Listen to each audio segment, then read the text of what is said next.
Corona virus के दिनों में जहां हमने बेरोजगारी, बच्चों की तालीम और दूसरे मामलात के बारे में सोचा, वहीं पर बड़ी उम्र के अफराद को हम भूल गए। लेकिन इस्लामाबाद की 67 साला फरहत रज़ाक हैं, उन्होंने एक बड़ा ज़बरदस्त काम किया। उन्होंने अपनी जैसी ख़वातीन जो कि नानियाँ दादियाँ हैं, उनके लिए एक यूट्यूब चैनल का आगाज़ किया, द ग्रैनीज़ चैनल। अच्छा। और ये ग्रैनीज़ चैनल है, इस पर फरहत रज़ाक साहिबा क्या कर रही हैं हम बात करते हैं। अस्सलाम वालेकुम फरहत साहिबा। वालेकुम सलाम, अवैस, शिफा, Yousafzai, thank you for joining us. Farhat साहिबा, ये बताएं कि ये यूट्यूब चैनल जो बना है, ये बेसिकली किसके लिए बना है और इस पे किस किस्म का कंटेंट होगा जो हम देख सकेंगे? सबसे पहले तो जो हमारा स्लोगन है इस चैनल का वो है old lives matter, #old lives matter, ताकि ये ज़्यादा से ज़्यादा लोग इसको जान सके और देख सके। दूसरा, सबसे लॉकडाउन के इस दौरान में हमें इसलिए भी ख्याल आया कि बहुत सारी चीज़ों को हम थोड़ा सा चेंज करना चाहिए।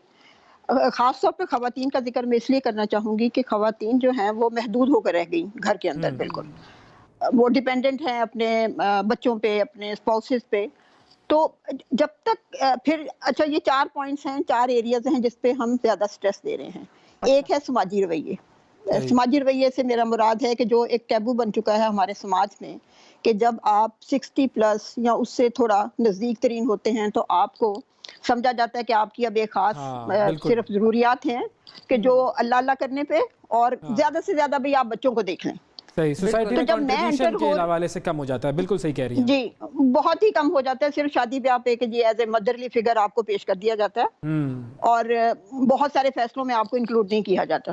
अच्छा, जब मैं एंटर हो रही थी इस उम्र के हिस्से में तो मुझे महसूस हुआ कि ये वाला उम्र का हिस्सा बहुत ही बेहतरीन है आपकी ख्वाहिशात को पूरा करने के लिए, जो कि आप यंग एज में नहीं कर सके। वो कोई भी हो सकती है वजह, बच्चों को पालने में आपका वक्त गुजर गया, घरदारी में वक्त गुजर गया, आपकी थी तो फिर ये वाली स्टेज मेरी ख्वाहिश तो ये है कि चलिए हमारे साथ तो बड़ी होती हैं मुख्तलिफ, आपको फैसिलिटीज मिल जाती हैं।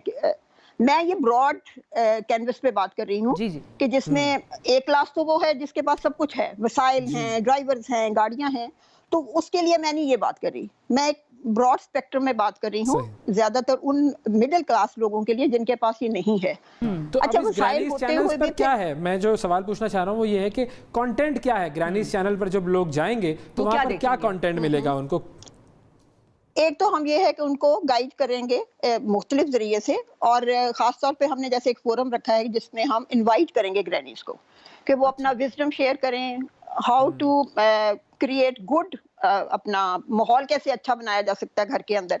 क्योंकि जब तक बुजुर्ग अपना फाल किरदार अदा नहीं करेंगे घर के अंदर, they will be not recognised. बिल्कुल सही। और फिर सबसे बेहतर ये है कि ये जो हम कहते हैं कि जी चिल्ड्रन गैप, ये कोई गैप नहीं है जब तक कि हम खुद कोशिश ना करें। जैसे मेरी कोशिश होती है कि मैं अपने ग्रैंड चिल्ड्रन के साथ बैठ के उनके साथ गेम्स भी खेलूं, उनके साथ शेयर भी करूं, स्कूल की बातें भी। फिर उसमें सबसे बड़ा पहलू ये आ जाता है कि आप ये मत सोचें कि आप दादी नानी हैं और सिर्फ आपका काम है कि नसीहत करना। आपका काम है कि उनकी सुने और फिर उसको कहानी की सूरत में अपने तजर्बात को इजहार करें आप तो उनका, ताकि वो खुद से। आपके अलावा अब इस सारे मामले पर और यूट्यूब चैनल पर और कितनी हमें और नानियां दादियां मिलती हैं ग्रैनीज जो इस पर काम कर रही हैं? अभी हम इस पे हमने जैसे पिछले ये जो संडे गुजरा है उसमें हमने एक अनाउंसमेंट किया था कि रवायात को कैसे जिंदा कर सकते हैं हम अगली जनरेशन के लिए। तो उस पे हमने वीडियोस मांगी हैं, अब हम उस पे वर्कआउट करेंगे कि कैसी वीडियोस आती हैं। और ये तो कम्युनिटी चैनल हो गया एक तरीके से। ये तो बहुत अच्छा आइडिया है आपका। अच्छा, आपका भी टेक्नोलॉजी बैकग्राउंड है कोई?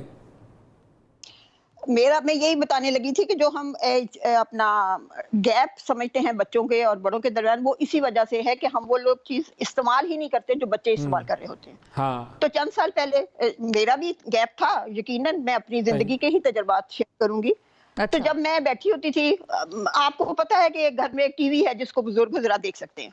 उसके बाद जो हमारे अपने बच्चे हैं, जाहिर है वो वर्किंग क्लास होती है, वो भी अपने आप में मसरूफ होती है। फिर जो ग्रैंड चिल्ड्रन होते हैं, जाहिर है वो दोस्तों के साथ, लेकिन होते ये सब गैजेट्स ही इस्तेमाल है शाम के वक्त ड्राइंग रूम के अंदर। तो आप क्या इस्तेमाल करती हैं और उस पे कौन सी ऐप सबसे ज्यादा इस्तेमाल करती हैं? अब देखें कि मेरे पास 2 आईपैड्स हैं। अच्छा। और फिर एक मेरे पास iPhone 8 है। वाह। जो कि मैंने बड़ा एम्फेसाइज करके लिया कि नहीं जी इसमें फीचर्स होंगे, जाहिर है कि इसके अंदर नई टेक्नोलॉजीज होंगी। تو بہرحال میں نے اپنے آپ انویسٹ کیا، اور میں یہ ضرور کنوے کروں گی کہ جو بزرگ حضرات ہیں یہ مت سمجھیں کہ اب ہماری زندگی میں کچھ نہیں رہا. تو آپ کی زندگی پلیز میں سب سے اپنے آپ پہ امپورٹنٹ ایپ کون سی ہے؟ مطلب واٹس ایپ ہے، فیس بک ہے، ٹویٹر ہے، انسٹاگرام ہے، کیا ہے، یوٹیوب ہے؟ فیس بک ہے، یوٹیوب ہے، اور مختلف سائٹس پہ جیسے میں بہت زیادہ وزٹ کرتی ہوں. وہ ریسرچز ہو سکتی ہیں، وہ دینی معلومات ہو سکتی ہیں. آئی تھنک کہ جو بھی آپ کی پسند ہو. اب یہ یوٹیوب کا مطلب یہ نہیں ہے کہ ہم خاص ایمفیسائز کریں کہ جی آپ یہی دیکھیں گے تو آپ کا ٹائم اچھا گزرتا ہے. بالکل صحیح. لیکن آپ نے اپنے آپ کو اگر گروم کرنا ہے اور لونلی نیس فیل نہیں کرنا اس دوران میں اور آئندہ زندگی میں بھی، یہ صرف کووڈ کے درمیان کی بات نہیں ہے، بزرگوں کے لیے تو اپنے آپ کو بدلنا بہت ضروری ہے. اچھا پھر دوسرا یہ تھا کہ پھر اپنا ایکسپیرینس اور وزڈم جو ہے وہ ہم چاہتے ہیں کہ لوگ شیئر کریں ایک دوسرے کے ساتھ. بالکل اب جیسے میری بہت شکریہ ادا کریں گے ہم فرحت رزاق صاحبہ، آپ کا واقعی بڑی کام کی بات کی آپ نے کہ بھائی سیکھیں اور پھر اس کے بعد. وہ شعر ہے نا ایک کہ عمر گزر گئی تیری پتہ نہیں کیا سر کرنے تک، عمر گزری گی تیری سر، کون جیتا ہے تیری زلف کے سر ہونے تک. ہاں لیکن اس سے پہلے والا مصرع، پہلے والا شعر. تو اب یہ پہلا والا شعر ہم پھر کل سنائیں گے. اسی پہ میں یہ یاد کر کے آؤں گی، لے کے آؤں گی. اس کا بیسیکلی لب لباب یہ ہے کہ بڑوں سے ان کا وزڈم لیں اور بچوں کو سکھائیں. ہاں بالکل.